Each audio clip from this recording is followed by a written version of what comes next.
Welcome back to the Marching Arts TV podcast. My name is Jen, and you are here for another reaction video.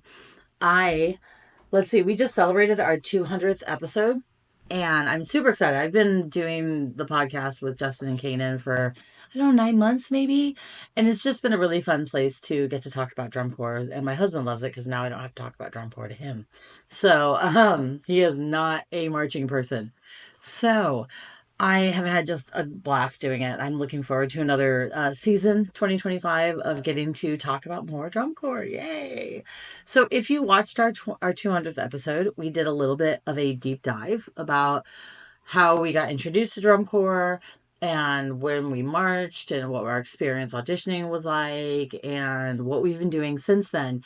And it's kind of neat because all three of us had different paths into drum corps, and all three of us have had much different experiences post drum corps. Um, Kanan went on to march all age drum corps. Justin went on to design and teach, and I designed and taught for a little bit, but not long.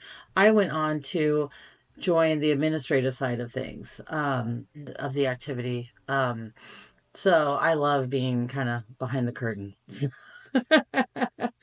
So they don't think it's very glamorous getting to talk about budgets and all that, but I like it. So budgets and policy. So, anyways, if you didn't see that episode, please go check it out. We'll put a link somewhere in this video to learn more about us. But my 30-second summary of my experience is that I was the baby sister of two older brothers that marched in the 80s.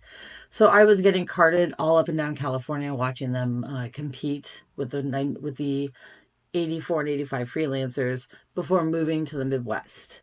And then I did 1 year with the freelancers, and then I did 3 years with Phantom Regiment, aging out in 1995. So we are going to watch my age out year. That's what they decided we should do as a celebration of our 200th episode. React to our age outs. So here I am. So, giving you a little summary of 1995, the show was called Adventures Under the Darkened Sky. It was all music by Sergei Rachmaninoff, Sergei Rachmaninoff, classic Russian composer, deep, dark, big sound. It's kind of synonymous with Phantom Regiment. Um, and it was a lovely show. But it's kind of funny. Like, I really didn't understand the show. I was like, it's Russian. Here's a flag. Here's a saber. It wasn't until decades later, Michael Boo had written like a highlight of the week about our show. And he starts describing how the show talks about, sunset to dawn and finishes in the glorious morning light of dawn represented in the flag colors. And I was like, huh, tell me more. I did not know this. So I wasn't really paying attention, I guess. But I will say this is the year that Michael Cesario hosted DCI and gave the infamous like taking a bath in chocolate describing our low brass sound. So that came from this year's from 1995 when talking. Let's see, we did, what were the songs? I can't remember the songs. I know we did Variation on a Theme of Paganini was our ballad. I know that Piano Concerto No. 2 was the Orange Flag. And I know that Caprice Bohème was the closer, but I don't remember the opener. But it was that opener that made me stay at Phantom Regiment. I had had a kind of a rough year in 1994. And back then, we had our kind of celebration banquet on the Friday night of camps. So we had an audition camp in November.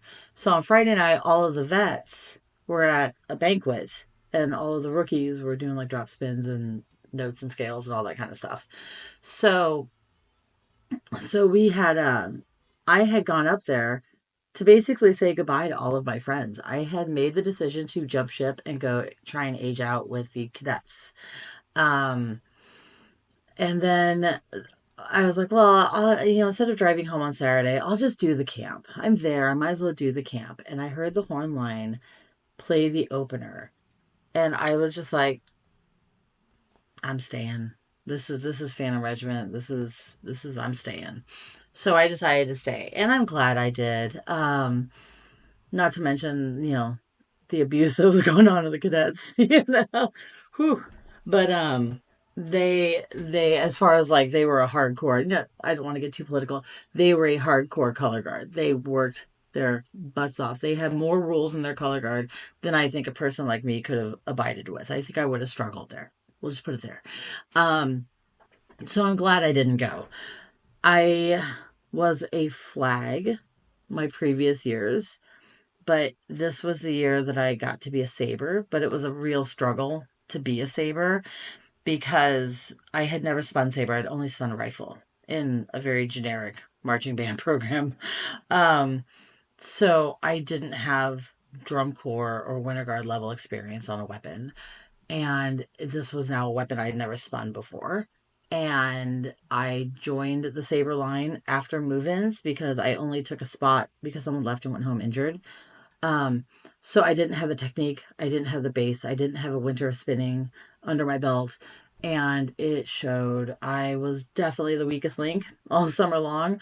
I slept with my saber. I carried it on the buses with me. I spun after shows. I spun at rest stops. I spun at lunch, breakfast, dinner. I spun. And the saber line, we were rough. We had to go and be at rehearsal 15 minutes before every rehearsal block. We had to be there 15 minutes early. And then I was getting there 10 to 15 minutes before that. So I was only getting like half-hour breaks. Um, and I was like, I can't drop at finals night. I can't drop at finals night. I have to get through the saber book. And I dropped at semifinals night, and I was just horrified. I thought, yeah, that's it. They're gonna cut me. They're not gonna let me go out on finals night and march the show. They're gonna cut me right now.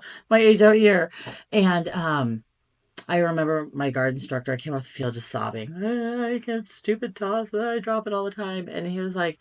And I was like, "Are you going to put me behind the pit tomorrow?" And he's like, "No, you'll catch it tomorrow." And it was just one of those really sweet moments. Um, and then people have heard me tell this story so many times, so I'm going to tell the world this story. We had a girl come in, Nikki, who had marched forever, like from forever with Phantom Regiment. And she had decided not to come back in '95. Well, we had another guard person, Kim, go home. She was a saber. She was injured, and Nikki came in to fill in her spot. And but she didn't want to learn the saber book with only like 2 weeks. This girl was so good; she learned the entire show cleanly with 2 weeks ago. In the whole season, she learned it in like 2 days. But she didn't want to learn the saber book. So she sat behind the pit um, during the saber book. And we just closed out Kim's spot. And I will never forget the stupid toss that I had dropped in semifinals. I caught it in finals. And she was right in front of me in the pit, like, 'cause I was right behind the pit. And the look on her face, she was just like, ah. And it's still one of my favorite things. It's one of my favorite memories of drum corps was the look on her face had to mirror the look on my face when I got that stupid toss. So, and Nikki was a wonderful person, and unfortunately we lost her a number of years ago, and she is much loved by everybody. Her birthday was just a week and a half ago. So happy heavenly birthday, Nikki. We all miss you. Um, Anyways, that was a moment there. Sorry.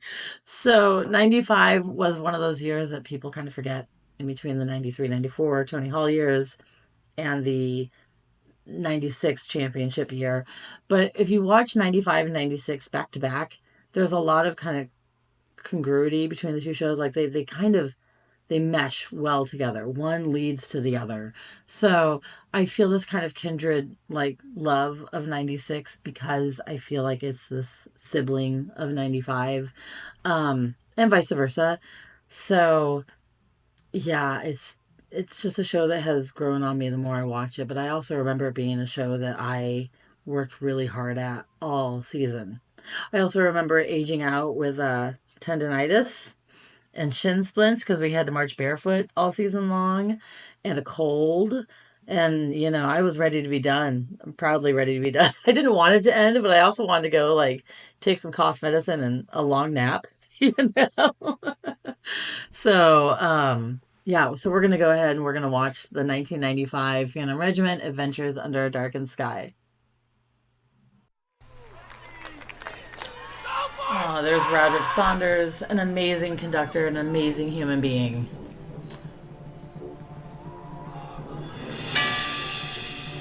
I see me, but I'll point me out later.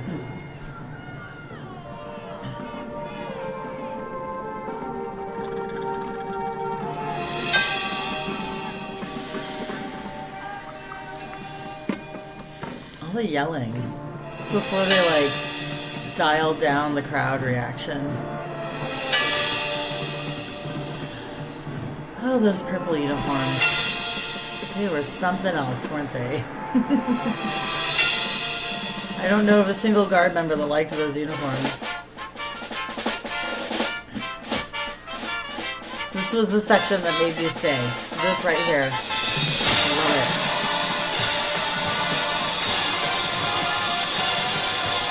This is a really good horn line. That's neat. But we did a lot of running. You talk to people that march this year and in the horn line and everything, and they said we felt like we were running for the sake of running. You wouldn't know it right here as they're doing itty bitty steps. Watch this whole section go off. There was a lot of that. And some pretty rough reversals of direction. We were just pretty beaten up by the show.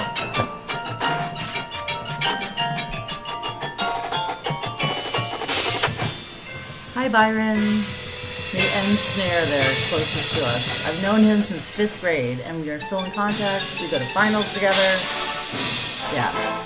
Hi, Byron.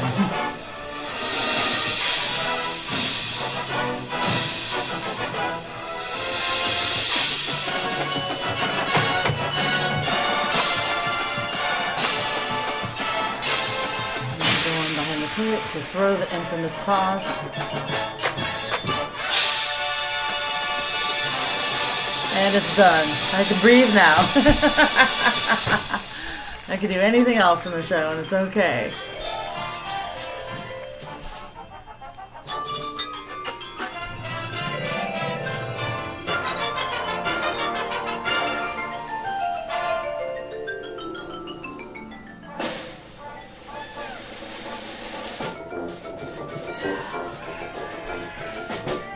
It's a nice tuba feature. Contras back then.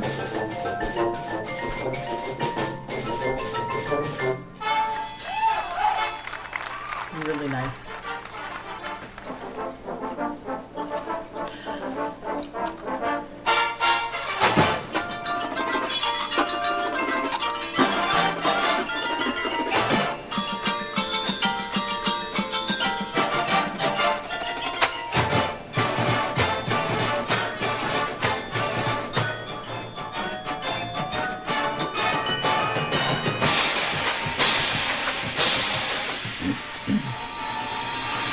This was a great flag book. Glenn wrote a really aggressive piece of choreography for us. I just really, really enjoyed doing the work this year. I thought we were a great color guard. Probably the cleanest guard of the 3 years I marched here. And he really challenged, the choreographers really challenged us throughout the season. Oh, the toilet paper rolls. That's what we called them. The toilet paper rolls. We had a love-hate relationship with it. We changed this ballad so many times. Zach was an amazing, amazing mellophone player. So here I come, swooping around, and I open the garage door, as I like to say. I come, open sesame, right there, whoop, and then I wave back at it. That's my garage door. And off I go. That's my big TV time. And I'm a little bit on the bottom of the screen down here, flinging my hair around. I was super excited to get to be a movement person. Regiment. I was excited to be a dancer.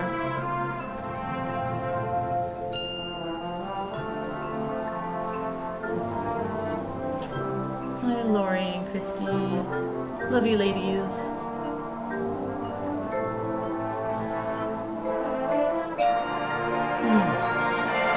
I really like this ballad. And I get to hear a lot of people. Oh, also clapping. Good hornline moment.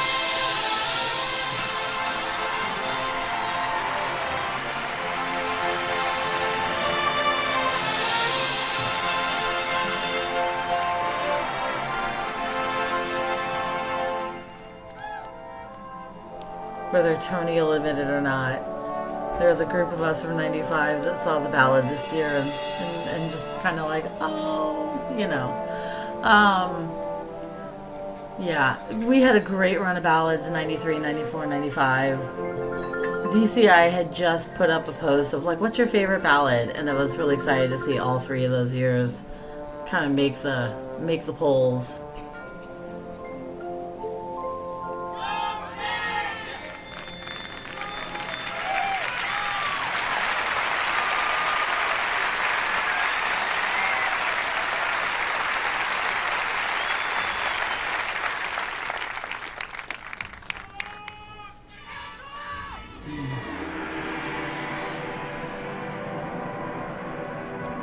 And off we go. The rest of this orange flag work, I can just feel like it's such great work, but it was super aggressive with a lot of weird like reversals of direction. I just feel the kind of pain building up in my shoulders and my elbows, and I used to power through this work. I loved this flag feature. I probably can still do this flag feature. It's one of those things that just lives in your body.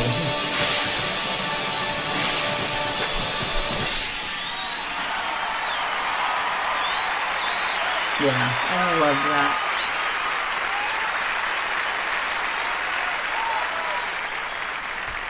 that. The rest of the show, for me, kind of went downhill so hard.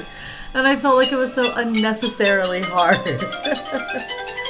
I have to tell a little story. We had this little thumb roll in here that was a nod to the cadets, because the cadets guard, they did something wrong in a warm-up, and April tortured them by making her do this little thumb roll, making them do this thumb roll warm-up for like 45 minutes, and we ended up sticking it in the show the next day just to kind of troll them before trolling was a thing, all because they had to do it for 45 minutes. Here, it's coming up here. There and there. That was their warm-up. Sorry, Antares.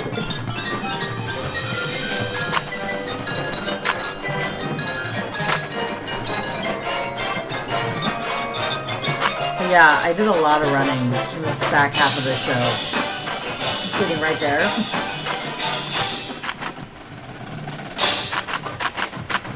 But again, really aggressive choreography. I loved it. Some more running here. There we go.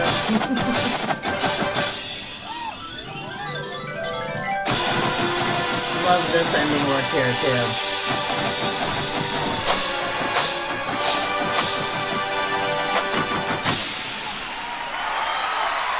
This guard. Love this guard.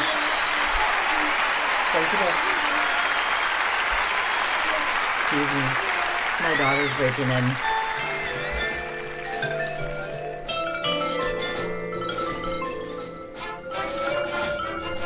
I think by this point in time in the show, I was like, okay, I'm almost done. Breathe now. Because we were just going the whole time.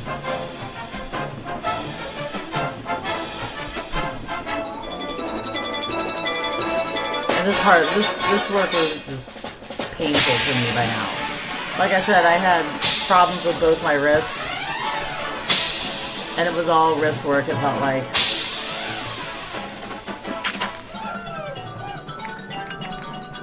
And I'm running some more. Reverse direction, run some more. Here we go. Running some more.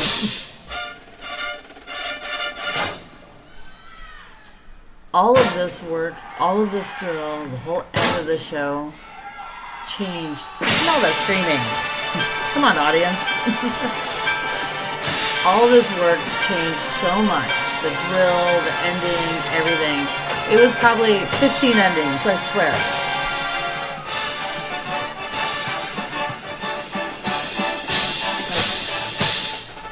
I feel like this ending, we just kind of like, fine, whatever.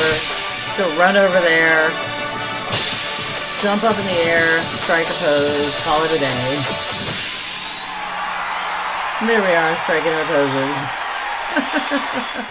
And yay for the streamers. Yay for the streamers. Okay. So that was the 1995 Phantom Regiment Adventures Under the Darkened Sky. That was my last year. I hope you enjoyed it. Like I said, it's kind of one of those shows that gets lost in the mix. I don't remember who came in sixth, sorry, but they were there, and then we were right behind Madison with that Drum Corps Lovers Dream show. Like, no, we were not beating that. Yeah, that wasn't gonna happen. That was the fan favorite that year.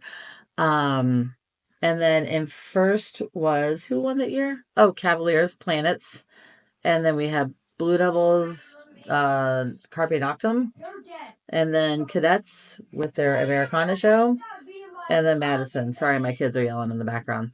Um, so and then us. So we were kind of on this island the entire summer. Like, we never dropped to sixth. We never jumped to fourth. We just sat there in fifth the whole summer. So it was just kind of one of the, and that really that gets a little hard when you think about it. Like, when you can't make any movement up or down or have anything to chase after, like, they were so clearly like, you're not beating Madison, that it's hard to stay motivated, and it's hard to stay focused and stay driven. And so there probably was an opportunity for that sixth place core to maybe catch us if we got stale. So we were constantly having to remind ourselves that there was a rear view mirror that we needed to be looking into. So that's I wonder if I can find out who came in sixth that year. Let's see, because I have drum corps experience up. Let's see. In sixth place in 19, what year? Shows by year? I don't know. Anyways, sixth place, they were constantly behind us. And so we had to kind of do everything in reverse. Like, we weren't trying to chase down Madison. We weren't going to catch Madison. So it was just our job to stay ahead of whoever was in sixth place. Maybe someone can edit some magic in there and tell me who it is, because I am not doing the multitasking thing very well. So I hope you enjoyed it. Please watch our other videos. Please leave some comments. Tell me your thoughts on the 90s, on 95. Especially if this was the first time you watched it. You've got a little glimpse at me in my last show. And yeah.